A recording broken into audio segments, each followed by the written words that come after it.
തിങ്ങാൻ fish time ഇഷ്ടമാണെന്ന് പറയുന്നതിനാൽ സിമാജിയാവോ അവളെ ഒരു ലേക്കിലേക്ക് കൂട്ടിക്കൊണ്ടുവന്ന് ഒരു ഫിഷിനെ പിടികൂടി കൊടുക്കുന്നു. പക്ഷേ വെറുതെ ഇരിക്കുന്നതിനെ പറ്റിയായിരുന്നു അവൾ ഉദ്ദേശിച്ചത്.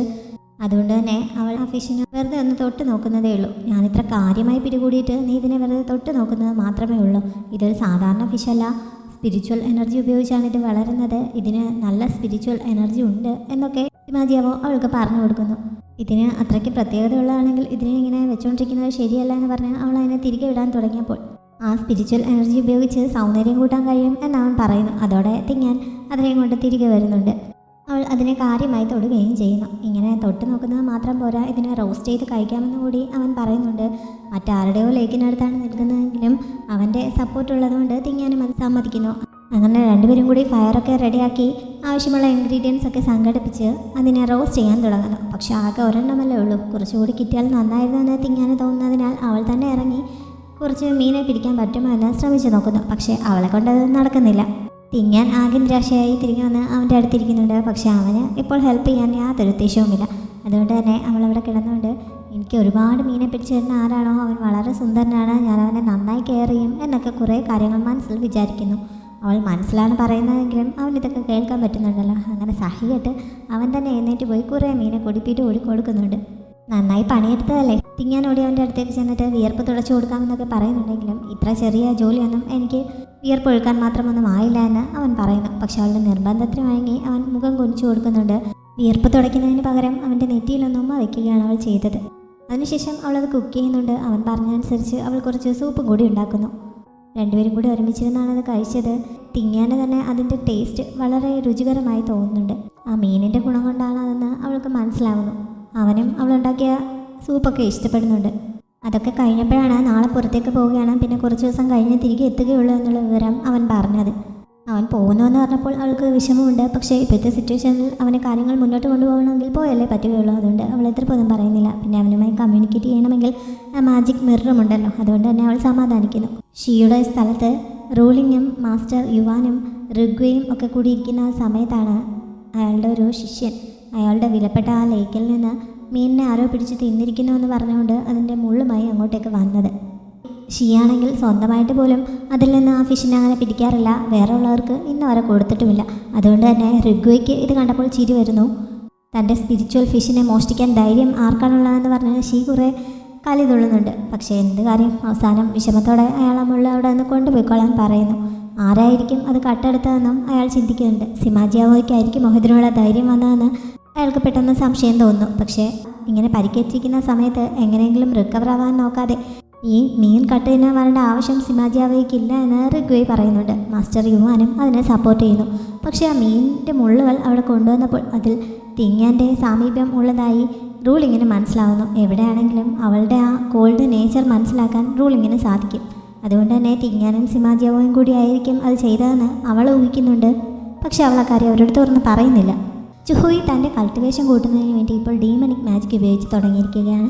അതുകൊണ്ട് തന്നെ അവൾക്ക് ഓരോ ദിവസവും വേറെ ശിഷ്യരുടെയൊക്കെ സ്പിരിച്വൽ എനർജി വലിച്ചെടുക്കേണ്ടതായി വരുന്നുണ്ട്.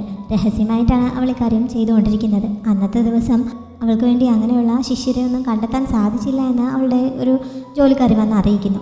പക്ഷെ അവൾക്ക് അതില്ലാതെ പറ്റില്ല. അതുകൊണ്ട് തന്നെ ആ വന്ന ജോലിക്കാരിയുടെ സ്പിരിച്വൽ എനർജി വലിച്ചെടുത്ത് അവൾ അപ്പോൾ തന്നെ അവളെ കൊല്ലുന്നുണ്ട്.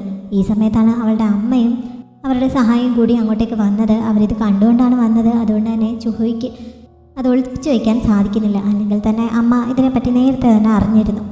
ഒരു പാലസെഡായ തൻ്റെ മകൾ തന്നെ ഇങ്ങനെ ഡീമണിക് മാജിക് ഉപയോഗിക്കുന്നത് മറ്റു പാലസെഡുകൾ അറിഞ്ഞാൽ അവർ തനിക്കെതിരെയും അവൾക്കെതിരെയുമായി തിരിയും. അതുകൊണ്ട് ഇത് അവസാനിപ്പിക്കാൻ അമ്മ ചുഹുയോട് പറയുന്നുണ്ട്. പക്ഷേ ഇപ്പോഴത്തെ കണ്ടീഷനിൽ തുടങ്ങിക്കഴിഞ്ഞ സ്ഥിതിക്ക് അവൾക്കിതങ്ങനെ നിർത്താൻ സാധിക്കുകയില്ല. അതുകൊണ്ട് തന്നെ മറ്റാരും അറിയാതെ ഞാനിക്കാര്യം ശ്രദ്ധിച്ചോളാം എന്നൊക്കെ ചുഹൈ പറയുന്നു. പക്ഷെ അമ്മയ്ക്ക് അത് അംഗീകരിക്കാൻ ബുദ്ധിമുട്ടുണ്ട്. കാരണം ഷിയെങ്ങാനും ഇതറിഞ്ഞാൽ അവളുടെ കാര്യത്തിലൊരു തീരുമാനമാവും. അതുകൊണ്ട് തന്നെ ജോലിക്കാരി ഉപദേശിച്ചതനുസരിച്ച് മകളെ കുറച്ച് ദൂരെയുള്ള ഒരു സ്ഥലത്തേക്ക് അയക്കാൻ അവർ തീരുമാനിക്കുന്നു. അത് കുറച്ച് റിമോട്ടായിട്ടുള്ള ഏരിയയാണ്. അതുകൊണ്ട് ഇവൾ ഇങ്ങനെ എന്തെങ്കിലും പ്രശ്നങ്ങൾ അവളെ കാണിച്ചാലും പെട്ടെന്ന് ബാക്കിയുള്ള പാലസെഡുകളുടെ ശ്രദ്ധയിൽ പെടാൻ സാധ്യതയില്ല. ചുഹുയി അതിനെ എതിർക്കുന്നുണ്ടെങ്കിലും അമ്മ അവളെ അയക്കാൻ തന്നെ തീരുമാനിക്കുന്നു. സിമാജിയാവോ കുറച്ച് ദിവസത്തേക്ക് പോയത് കാരണം തിങ്ങാൻ ആകെ ബോറടിച്ചിരിക്കുകയാണ്. അതുകൊണ്ട് അന്ന് ക്ലാസ് കഴിഞ്ഞപ്പോൾ അവൾ വേറെ 2 ഫ്രണ്ട്സിനെയും വിളിച്ചുകൊണ്ട് ഷോപ്പിങ്ങിന് പോകുന്നു. നേരത്തെ തന്നെ ഒരു കടയിൽ അവൾ എന്തോ ഒരു സാധനം റെഡിയാക്കാനായി ഓർഡർ ചെയ്തിരുന്നു. അത് റെഡിയായി എന്നറിഞ്ഞ് അവിടേക്കാണ് അവൾ പോയത്. അവൾക്കും സിമാജിയാവോയ്ക്കും വേണ്ടി ഒരു കപ്പിൾ റിംഗ് ആയിരുന്നു അവൾ ചെയ്യിച്ചത്.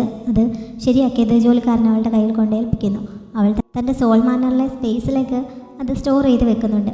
അത് കഴിഞ്ഞപ്പോഴാണ് പുതിയതായി ഡിസൈൻ ചെയ്ത ഒരു തുണി അയാൾ കൊണ്ടുവന്ന് കാണിച്ചത്. അതിൽ സിമ വംശക്കാരുടെ പ്രതീകമായ മൂൺ ഷെയ്ഡ് ഫ്ലവേഴ്സാണ് ഡിസൈൻ ചെയ്തിരിക്കുന്നതെന്ന് അയാൾ പറയുന്നു. പക്ഷെ തിങ്ങാൻ ആ പൂക്കൾ നേരിട്ട് കണ്ടിട്ടുണ്ടല്ലോ, അതിൽ നിന്ന് വ്യത്യസ്തമാണിതെന്ന് അവൾക്ക് മനസ്സിലാവുന്നു. അവൾ അതിനെക്കുറിച്ച് പറഞ്ഞപ്പോൾ അവൾ അത് നേരിട്ട് കണ്ടിട്ടുണ്ടോ എന്ന് കടക്കാരൻ ചോദിക്കുന്നു. താൻ തിങ്ങാനാണെന്നുള്ള കാര്യം ആരും അറിയാൻ പാടില്ലല്ലോ, അതുകൊണ്ട് തന്നെ കണ്ടിട്ടില്ല, പറഞ്ഞു കേട്ടിട്ടുള്ളതാണെന്ന് പറഞ്ഞ് അവൾ ഒഴിഞ്ഞു മാറുന്നുണ്ട്. എന്തായാലും ആ തുണി അവൾ എടുക്കാമെന്ന് സമ്മതിക്കുന്നു. അങ്ങനെ അവൾക്ക് വേണ്ടി ഇത് പാക്ക് ചെയ്യാൻ തുടങ്ങുമ്പോഴാണ് മറ്റൊരു ജോലിക്കാരൻ വന്ന കടക്കാരനോട് രഹസ്യമായി എന്തോ പറഞ്ഞത്. അതുകൊണ്ട് തന്നെ അയാൾ തിരികെ വന്നിട്ട് ആ തുണി മറ്റാർക്കു വേണ്ടി നീക്കി വെക്കണം, വേറെ ഏതെങ്കിലും തരാമെന്ന് തിങ്ങാനോട് പറയുന്നു. തിങ്ങാൻ അതിന് എതിർപ്പൊന്നും പറയുന്നില്ല. പക്ഷേ അവളുടെ കൂടെ ഉണ്ടായിരുന്ന ആ ഫ്രണ്ട്സിന് ഇത് ഇഷ്ടപ്പെടുന്നില്ല. കാരണം അവരുടെ കണ്ണിൽ മുന്നിലിരിക്കുന്നത് യോങ് ആണല്ലോ. അവളിങ്ങനെ ആരുമായും ഒരു കോംപ്രമൈസിനും തയ്യാറാവുന്ന ടൈപ്പല്ല. അതുകൊണ്ട് തന്നെ അവൾ അവർക്ക് വേണ്ടി വാദിക്കുന്നുണ്ട്. പക്ഷേ തിങ്ങാൻ ഒരു പ്രശ്നമുണ്ടാക്കാതെ ഒഴിഞ്ഞു മാറാൻ നോക്കുകയാണ്. ഈ സമയത്താണ് അവരുടെ ഈ സംസാരം കേട്ടുകൊണ്ട് ചുഹുയി അങ്ങോട്ടേക്ക് വന്നത്. ചുഹുയിക്ക് വേണ്ടിയായിരുന്നു ആ സിൽക്ക് അയാൾ മാറ്റിവെച്ചത്.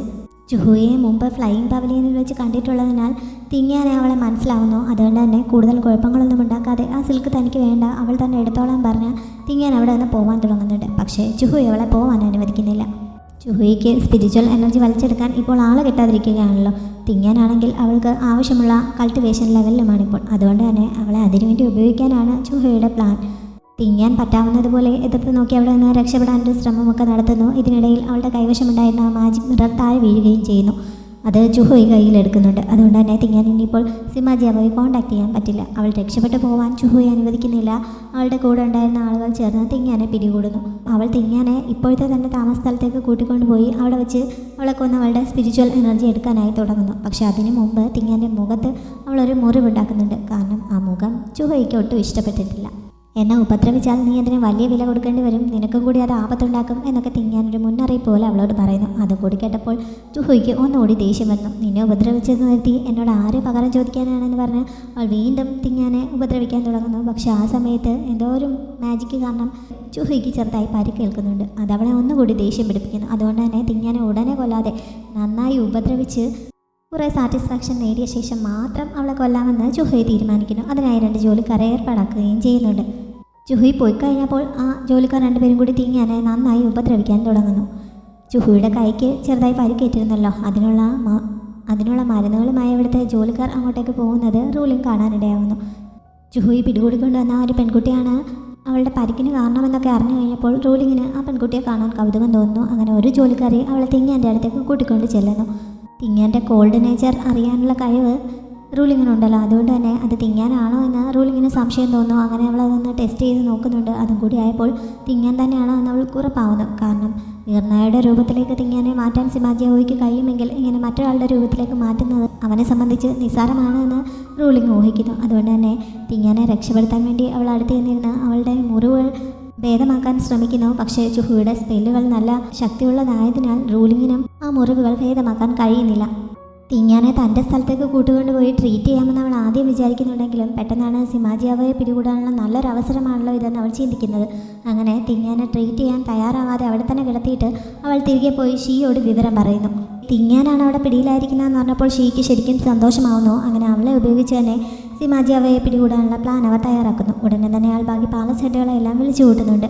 വിവരം അറിഞ്ഞു കഴിഞ്ഞപ്പോൾ തൻ്റെ മകളെ ഇതിൽ ഒരു ഇരയാക്കാൻ ഉദ്ദേശിക്കുന്നത് അവളുടെ സേഫ്റ്റിയെ ബാധിക്കുമെന്ന് പറഞ്ഞ് ചുഹുയുടെ അമ്മ എതിർക്കുന്നുണ്ട്.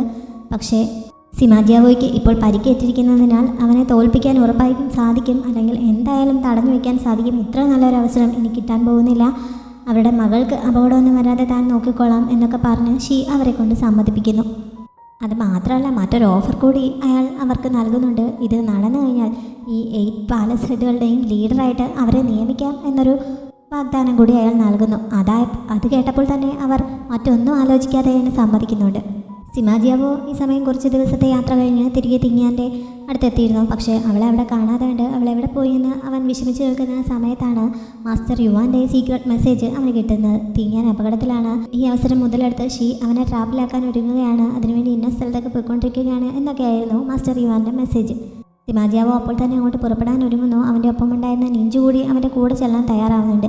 നിഞ്ചുവിൻ്റെ കണ്ടീഷനും അത്ര നല്ലതല്ലല്ലോ. അതുകൊണ്ട് തന്നെ സിമാജിയാവോ അപകടമാണ് എന്ന് പറഞ്ഞ് അവനെ എതിർക്കാൻ ശ്രമിക്കുന്നുണ്ടെങ്കിലും തിങ്ങാൻ തൻ്റെ കൂടി ഫ്രണ്ടാണ്, അവളെ രക്ഷിക്കേണ്ടത് തൻ്റെയും കൂടി കടമയാണെന്ന് പറഞ്ഞാൽ നിഞ്ചു നിർബന്ധം പിടിക്കുന്നു. അങ്ങനെ രണ്ടുപേരും കൂടിയാണ് പുറപ്പെട്ടത്.